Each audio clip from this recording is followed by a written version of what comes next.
Learn to live small. That is something that I have learned, and even I can show you my room, even though it's not 100% um, finished packed. Right, even though I have, right? I just recently moved, and now I'm in a slightly bigger, a lot more bigger room. And I used to live in a very small room. Now, the context on this video, it will relate to this very quickly. The smaller you live to the meaningful, fullest, and less consumerism. And you didn't stop waste money on rubbish that you don't need. You start to realize, is that little object or that object that I'm gonna add it in my life, would it benefit? Well, first you have no spacing, your limitation area. The moment you have or live big, right? For example, this room. The moment you live a big room, you need more stuff. You say, well, you know what? I need a bigger sofa, I need a bigger TV, I need a bigger fridge, I need everything is big. And there's a price to pay big. You have a bigger garage, I need a bigger car, I can fit a Hummer, I can fit anything. The moment you saw empty space is the moment you see opportunity and excuse to buy something.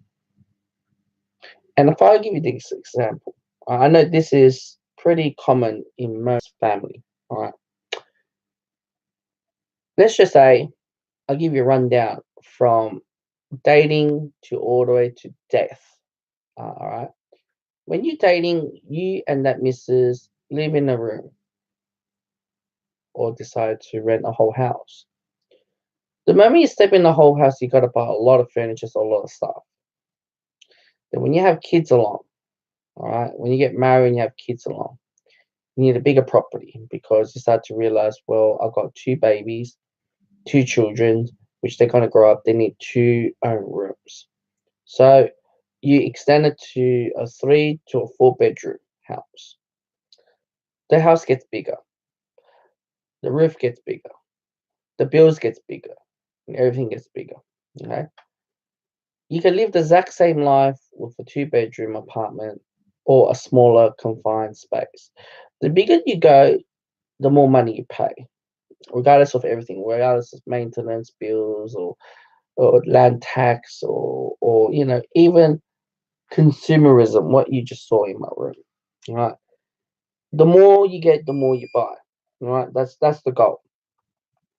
Then when your kids gets old and be like my age and fly out the house or get married or have a girlfriend, you're left with you and your missus or your girlfriend. Then you question yourself, I don't need this big house anymore. Because now I got to switch back to a small accommodation. And when you go live with a smaller accommodation, whether you guys are divorced or together, there'll be changes in the lifestyle. And one of the videos that I made in a couple of previous videos is change or adapt phase in life. I'm not going to get into details in this video if you're interested. And once you head to that stage, right, you have to live small because you're getting old. You don't want to do too much gardening or too much maintenance or too much general property maintenance and things like that. And that's when life gets a bit complicated after that, right?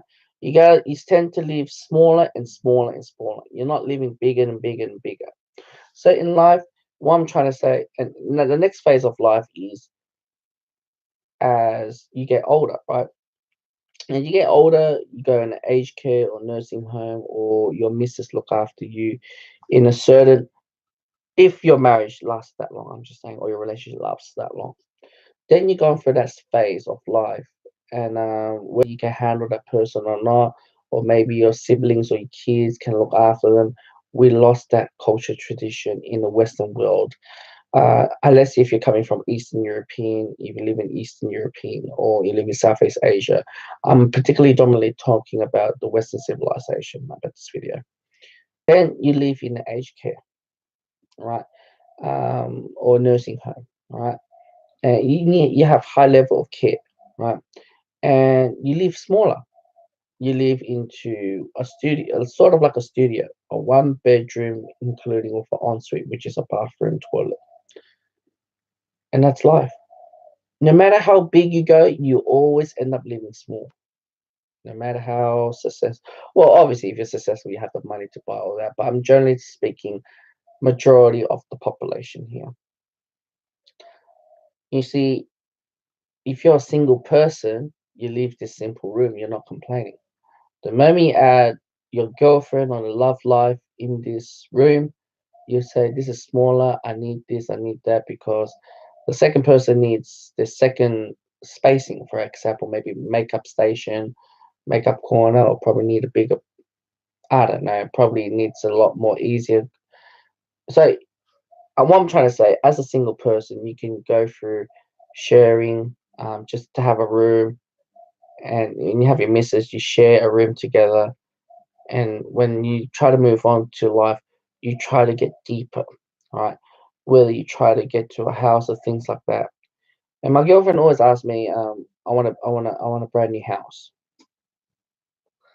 Now I don't know how big or how small this house is gonna be, but what I can say is that you have to understand a brand new house. Okay, you want a brand new house. Anything mentions about new is always expensive. All right. For example, you buy a new phone, camera, a new car, everything new house is always expensive than old or second hand. Obviously, when it comes to property, the older the house is cheaper, and then there's more maintenance you have to go through if you have the mullah. And living small, you know, is the way to sustain. Now, obviously, if you have kids, and the fact that you have to add 18 or 20 or 25 years, as now when you live in snowflake generations, 25 years. Obviously, an extra room. But the reason why I say live small, don't live big. The reason why I said that is because if you live small, all right, and you have two children, nowadays parents is it's very hard for them to even kick their kids out because they have a large, maybe larger than my room. They have, everything they have. You spoiling the kids. I think in this generation, you should live small. You shouldn't live big at all. Because now a lot of kids nowadays, they're not trying to be, what's that word for it? Try to have any independency or a life skill. All right. Let's just give you example. If I live in a two-bedroom apartment or unit, okay, so there you go, two-bedroom apartment, and that's from dating, marriage to all the way when the kids gets older, 25. The kids will force themselves to move out or learn independent skills, and saying that, well, I don't want to live with, I don't want to share the same room with my brother in the same bedroom. I need to go out and live big.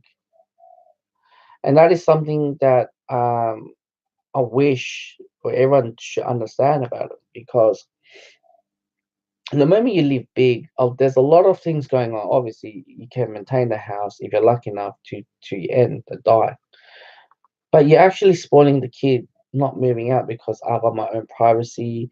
I don't need any life skill. Parents just always have money. There's always food. It's always like a spoiling when you live big.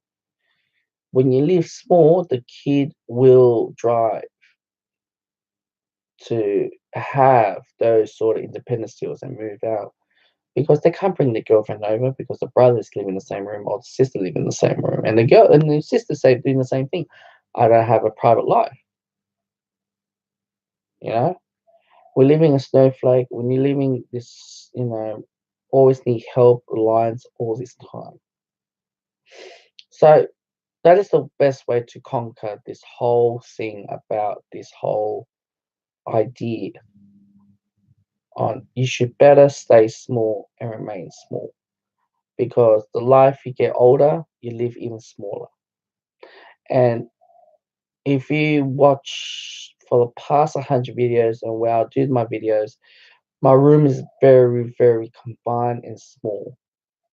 It was literally you can fit in one single bed, a little table, and a little cupboard, a little wardrobe, sort of like a cupboard. And the only mobility walking is just the walk path. That's it. Just very like a probably a chair size wide of walking, but it made me create and think. It's creative. It makes me drive to have independence. It drive to be more educated. So that's why I say live small. Don't even bother live big. You actually spoil it. You actually make it worse. You're breaking your bank account, and the bigger you are, the more bills you pay. The bigger bills you pay. I'm sorry, the larger bills you pay. You pay the same bills, but you're paying a lot more. So that's what I'm trying to say. Try to live small.